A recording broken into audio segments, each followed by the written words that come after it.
Hello, everybody, and welcome to the Working Actor on Casting Workbook. Hope you guys are all having a great week so far. Today, we're doing something special on the Working Actor. I'm Natasha Gargiulo, your host. Thanks for joining us again. We are going to be talking to Executive Director of Film Florida. His name is John Luxs, and he has lots of stories on the industry, what's going on in Florida, what has been shooting in Florida, and what are the advantages of actually being a part of his organization. Film Florida. So joining us on The Working Actor today is John Luxs. Thanks for being here, John.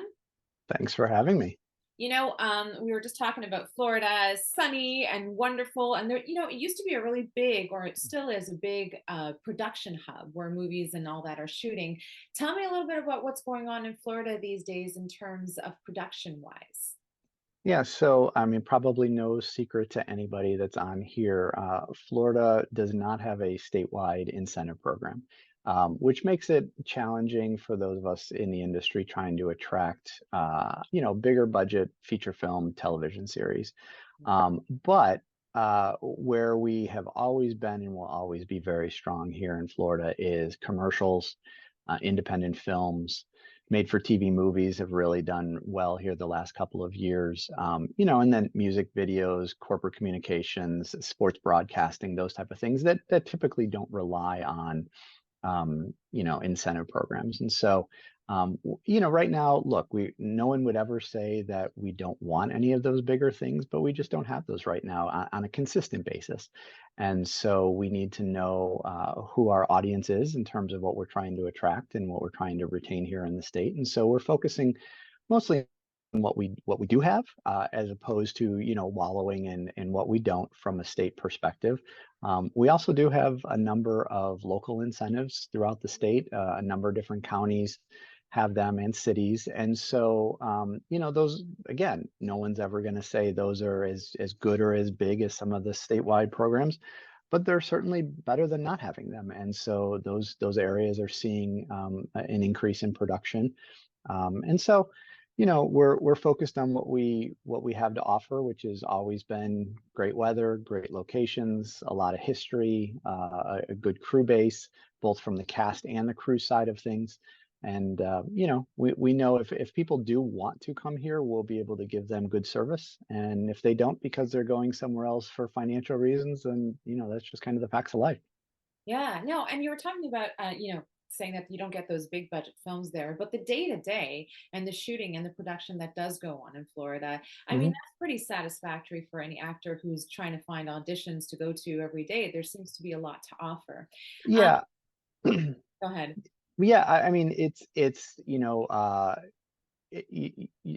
there are major features in television series, obviously everybody wants to get on those, but that's just one project. Whereas commercials and some of those other and independent films, you could get three, four, five, six auditions, and maybe you don't get all of them, or maybe you only get one or two of them, but at least you've got one or two of them, as opposed to only having a chance at one or two features and not getting them. And so, yeah, I mean, quantity is not necessarily the issue here.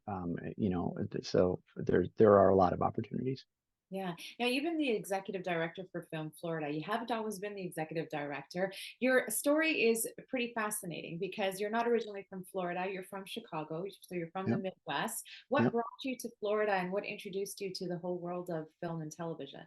Well, like as you mentioned, born and raised in the Chicago area, went to Purdue University in Indiana, and I originally wanted to be a writer for Sports Illustrated. That was kind of the dream job. And then, when I kind of realized that print journalism might not be where I wanted to go long term, I got into the production side of things and actually migrated to the post production side. I really enjoyed editing. And so graduated from college and got a job at a small little production company in the south suburbs where I lived in Illinois, outside of Chicago, and was there for about 2 years, and then just kind of needed a change of scenery, from a lot of different things. And so my girlfriend at the time, who is now my wife, and I decided to explore Orlando because we had some friends that had recently moved down here, and it was actually kind of easy to come for a weekend or two and spend some time and check it out and look around for jobs. And this was back before social media and all of these things. And so looking for jobs, I just scoured the internet, doing Google searches but I wanted to be at the time in more of the production market. And I actually got initially a contract freelance position with a division inside the Walt Disney Company, that the in-house production group that was on the back lot of it was then the Disney MGM Studios, now Hollywood Studios. And I basically my wife and I, we packed up everything on the whim. Basically, we were in our early 20s and thought this was going to be a great place for my production career. And the irony is, of course, that things have slowed down here in Florida on some of the bigger stuff, whereas my family back in Chicago are kind of consistently sending me pictures. They actually film some of the Chicago Med and Chicago Fire shows at my old high school. So I now see pictures of the production up there well, sometimes we struggle here a bit to get some of those bigger things. So it's Right. funny. But you were working in the most magical place in the world, and you're working at Disney. I mean, I don't know, when you think of Florida, you think of the Sunshine State, you think of Hmm. oranges, beaches, and Disney, of course, and Mickey Mouse, Hmm. right? So you've got that dream job that everybody wants as you're working at Disney and you're working in the industry. Tell me about your first day on the job and how exciting that was for you. Well, my first day was really overwhelming. Yeah. It coincidentally, the very first day that I was there was the day before Disney's Animal Kingdom opened, the theme park. And I remember standing and so we had all the networks in our edit suites, everybody doing, again, like this is 25 plus years ago. So they were all uplinking their stuff back to their areas through our satellite area. And I remember standing in the back of the machine room and just kind of looking at the chaos that was going on and thinking to myself, oh my God, what did I get myself into? And, I mean, I had no idea what I was getting into. And obviously the first week was total craziness. And the person who was training me, he didn't have time to train me because they were just trying to, get the next thing on the air and get the next piece edited and dubbed and out the door and all that. So I did a whole lot of like him just saying like, can you run up to the machine, the tape vault and get me this tape? And I would have to run up there and try and find out and figure it out. I mean, it was really overwhelming, but then, it was actually really cool at the same time to be able to see that much, just activity going on. And there was a part of me that was overwhelmed, but it was also a part of me that was like, this is going to be really cool. Really cool. And I mean, as a kid, you dream of going to Disney. As an actor or as a child actor, you probably dream of being one of the Musketeers or being, recognized and, following the footsteps of the Ryan Goslings of the world who were part of that. Did you Mm-hmm. did you get to experience any of that or see any of that? Well, I came in right after the Musketeers had finished up the kind of their run, and so a lot of the people that I worked with had just kind of finished a couple of years previously. So yeah, in our tape vault, there were all these old episodes and old camera masters of some of those Musketeer days, and it was kind of fun to start connecting dots of who is who and who they were back then. And that was really cool. And I really got into some of the archival stuff from the Disney days of the early, building of the Magic Kingdom and the entire, building of process of the Walt Disney World Resort. So yeah, it was definitely pretty cool to see some of those people in their early years because they were then just kind of exploding. It was, Britney Spears and Ryan Gosling and Justin Timberlake and Christina Aguilera, so that was that group, and it was pretty cool to see all of them. For sure. So what led you to film Florida? So the division that I worked for Disney, after a couple of years, our then vice president bought the division, and we went independent. So I mean, it was a really weird time. We went home on a Friday afternoon, went to the Disney Casting Center, signed resignation papers, turned in our at the time blue and yellow ID cards. We went home and came back to work on Monday in the same building with the same clients doing the same thing, except for we were now a startup. And we had to figure out, because up until then, like the mouse paid us, the mouse invoiced. Like we didn't know how to do any of that stuff. And so Right. that was a really a fast growing up period. So that happened in 2001. And then we stayed on the Disney property for about 8 years. Eventually, our company moved to downtown Orlando in 2009. And then in 2015-16, the company started going through a bit of a transition phase. And our then owner really, I mean, we had 26 people on staff, which may not sound like a whole lot, but in Central Florida, it's a pretty big company, and it was just a lot. And I think he was getting to the point where he just wanted to dial it back a little bit. So we did a pretty big reorg. At the time, 2 years prior to that, in 2014, our organization joined Film Florida, and I was the point of contact, and I got on the board of directors, and I was very active. And at the same time as some of this transition stuff was happening with the company I worked for, Film Florida was kind of in the market for a full-time executive director. Up until then, it was all volunteers, and everybody means well, but when everybody's a volunteer, ultimately the priority usually lies with their paying job. And so, the organization sometimes lacked execution because everybody would have really good intentions, and then we would sometimes just not be able to execute because people were off doing other things. So at the same time that Film Florida was talking about hiring a full-time executive director, our company that I was working for was going through this transition phase. And at that time, I was the chief operating officer. And when you go from 26 employees to 8 employees in a period of about like 6 or 7 months, there's not really much of an operation to be the chief of anymore. And so the direction of the company wasn't exciting to me. They also really didn't need me anymore. And so after 18 years with that company, we parted ways very amicably. It was actually really cool. They were really good to me. And but then started the process of kind of seeing if this new executive director role that I had been talking about within our board of directors was a good fit for me.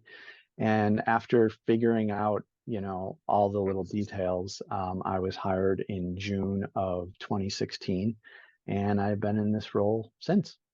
So for those who don't know what Film Florida is, obviously it manages the day-to-day operations of the film and television industry in Florida, and it's a nonprofit community, correct? Yeah, that's right. We're a not-for-profit. We're a membership-based organization. We are funded entirely by membership. So my ability to have a job is dependent upon whether our members continue to join, continue to renew, see the good work that we're doing.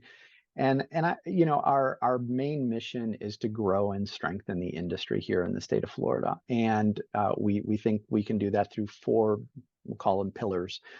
There's the marketing and promotion of the industry, the state of Florida, that kind of thing. There's professional development that we're constantly trying to do within our industry, focused on our members, but really for the entire industry. There's a lot of networking involved that we try and get our people out and about and meeting each other and making those connections. And then the fourth one is kind of the advocacy side of things, whether it's on a local level or a statewide level, trying to work with our elected officials to get them to support the industry. And so my role is kind of overseeing the day-to-day operations of the organization. I'm also in charge of all the finances. I'm kind of the lead relationship builder in terms of those elected officials, especially in our capital. Getting all the invoices in and out and those type of things, and just kind of keeping. I tell people I'm trying to keep the train on the tracks, moving forward every day. So what would be the incentive for any of our viewers right now who are based in Florida for them to become members? Well, I mean, if ultimately our goal is to create more jobs for people here in the state, and whether that is nurturing our indigenous productions that are already here in the state, or whether that's attracting from outside. And ultimately, that's the goal. And if people want an organization, a statewide organization that is literally fighting for them every single day, um, they got to pay for it. I mean, and that ultimately is, like I said, we're funded entirely through our members. And if our members decide, no, it's somebody else can pay for that, then we go away and there's nobody out there doing it. And I mean, individual members are just $75 a year. You get a cute little membership gift when you join each and renew every year too. So you get something out of it. But it really is, having a group that is fighting every single day. And it's the old adage, let's work smarter, not harder. As opposed to, everybody in the entire state running around with their hair on fire. We try and, gather people together with our different committees and councils and our meetings that we have, our structured meetings that are at least quarterly, and just make sure people are on the same page and working together. And if we have specific initiatives, whether it's for the whole state or whether it's for a specific location, we can all work on those together as opposed to everybody trying to take care of it by themselves. Got it. Can you tell us about some of the productions that are happening now in Florida that might be interesting for us to explore more? Yeah, well, I mean, right now, the last week or so, we have had the current Bad Boys film down in South Florida. I believe we're up to 4 now. So Will Smith and Martin Lawrence have been around.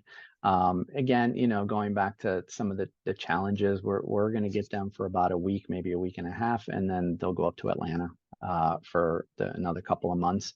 But we're getting a piece of that. We had Julia Stiles just had her directorial debut down in Broward County in Fort Lauderdale on a smaller film. We're getting they just aired on Hallmark. I think it was like 2 weeks ago. A film, a made-for-TV movie that was done in Dunedin, Florida, which is on the west coast of Florida, just north of St. Pete and Clearwater.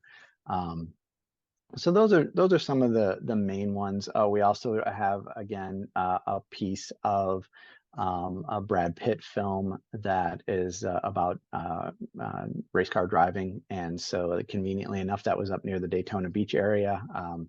And that was a kind of a cool story because we're working closely with a restaurant owner that a couple of scenes were in, and they got an education of what we have been trying to preach all along, which is how much money our industry spends in a location. And so this restaurant, closed down their restaurant for a week, and everybody was kind of up in arms saying, "Oh my God, you're giving away all this money, and by not doing this, you're losing all this money." And he was like, "No, no, no, you don't understand how much money I'm making because I Right. closed down for a week, and they're using our location, and they bought a whole new signage thing for them." So, so that was it was actually really nice to see the community get so engaged and so involved in a film, and really firsthand experience of what we're trying to preach, which is the positive impact that our industry has on a community when they come to town. Sure. I always find that interesting when I hear stories about, how people really don't know the ins and outs of putting together a film or a television production and how much money is spent or permits that you need and authorizations, or, when you have talent scouts that go out to look for a specific building and they give that Yep. person a certain amount of money for it. I find that very interesting. And I think it's also very surprising to people who don't really know about It's it, right? hugely surprising. When I spoke with the owner of the restaurant earlier this week, I said, "Well, just kind of give me your impressions." And the first thing he said was, "Man, I had no idea how many people were involved in making a film." And he said, "And we're only just a small part of the film." And I mean, he said, kind of seems like maybe they waste a little bit of money because there's so many people kind of standing around. He's like, "But then I kind of see that they all have a certain role and they can't do their role until something else gets done. And it's not like they can just bring them in for an hour or two." And I mean, so he kind of worked through it in his head on why there are a lot of people.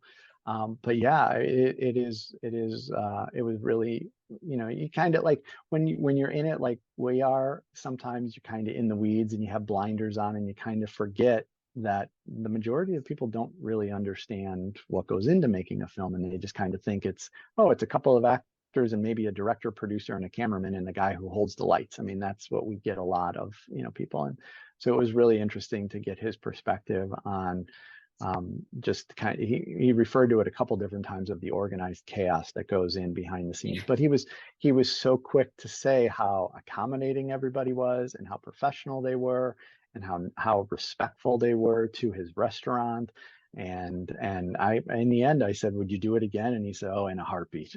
So yeah. So I also find that could be very inspiring for people who are tuning in, is that your story is based on being at the right place at the right time. And I find Yes. that that is very it's relatable to anybody who is, looking to get their next gig, to get their next audition, and knowing that timing really is everything sometimes is what you're going through. Can you explain your story a bit? Yeah, so I obviously get, now that I'm older, I get asked a lot by younger people, like, "What's your advice? What's your advice for, success in the industry?" And I look right at them and I say, "Be at the right place at the right time, and then don't screw it up," because that is 100%. So when I was looking for jobs, when I was up in Illinois and was coming down here, I found out after the fact that my email came in at the exact day that the company, the division of Disney at the time,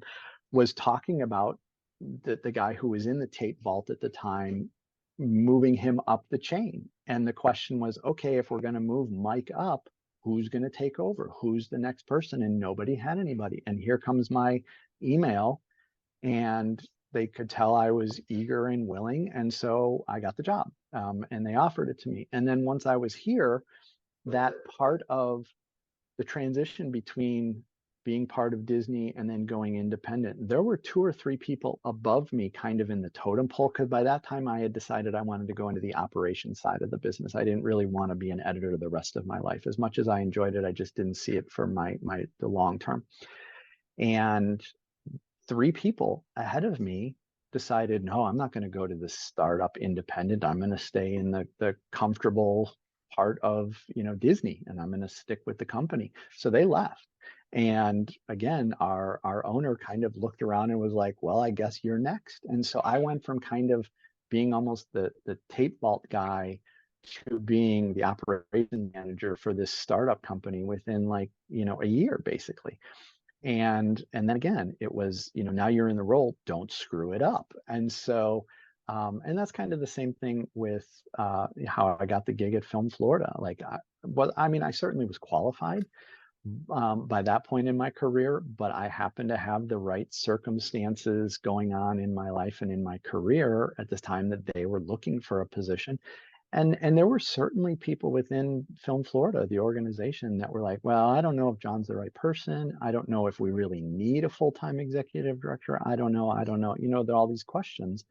And then I just kind of took over the role, and like, in their words, not mine, they were like, oh, it's the best decision the organization ever made. And it's been very successful.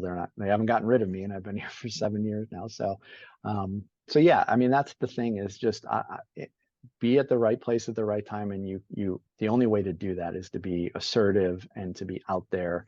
You're not going to sit there. You're not going to be at the right place at the right time by hitting refresh on your computer or your phone. You got to be out there. But then once you are, be valuable enough that they don't want to get rid of you. Yeah, be top of mind. I think, Hmm. that's the reason why we always say, it's never a bad idea to always keep in touch with people, even if Hmm. it's just like a friendly email to say hello and just keep, top of mind. What is the most Always about relationships. Yep. Always yeah, about the relationships. what is the most satisfying thing about your job at Film Florida?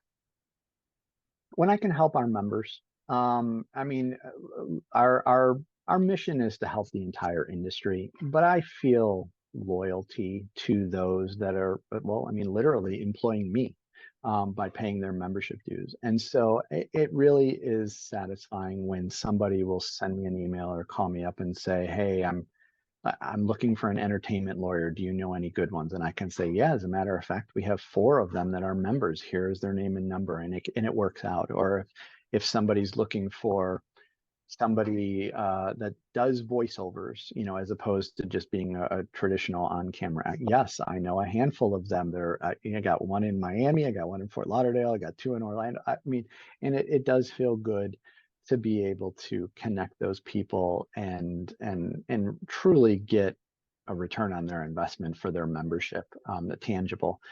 So I like it when things work out.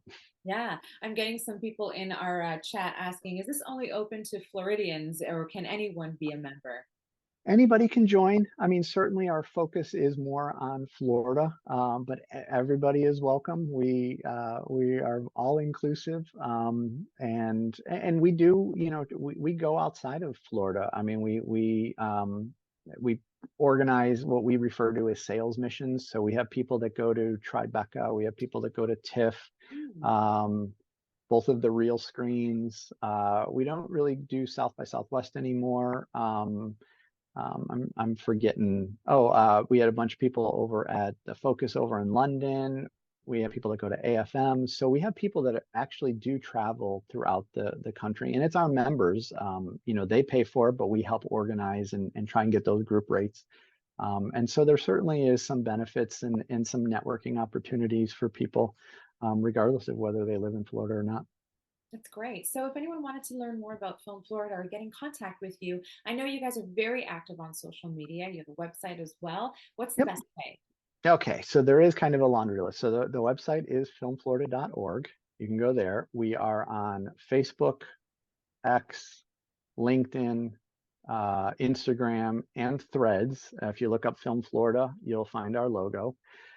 We also have the Film Florida podcast, which is available on pretty much all major podcast networks. We're on our wrapping up our 6th season of that, which has been really cool and fun. I've made some wonderful connections and learned a lot by being the host of that.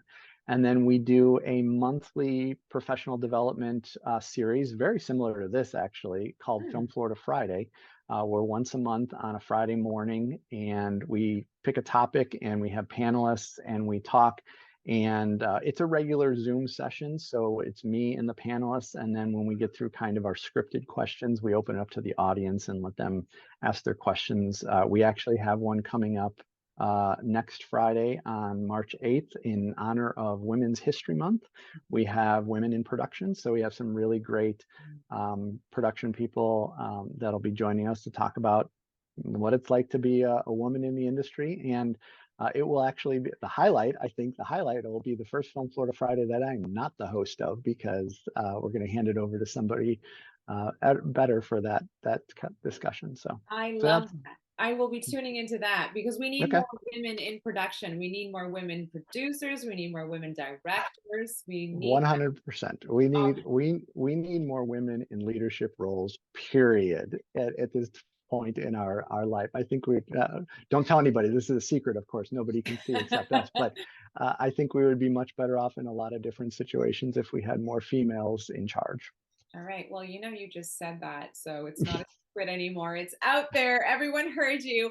And with that, John Lux, it's been such a pleasure having you here on Casting Workbooks, The Working Actor. We'd love to have you back again. And for all of you tuning in, don't forget, tune in to the podcast of Film Florida next Friday, as it's going to be dedicated for Women's History Month, where you can find out more about the industry and what women are doing in Florida to help production thrive there. So thank you so Yep. much for being a part of The Working Actor. Thank you very much for having me. You can find all that stuff on our social media, as well as my email address. Our generic email address is on our website. If anybody wants to get in touch with me directly, you can email me right from there. Thanks Great. for having me. Great. Have a great weekend, everyone. Thank you.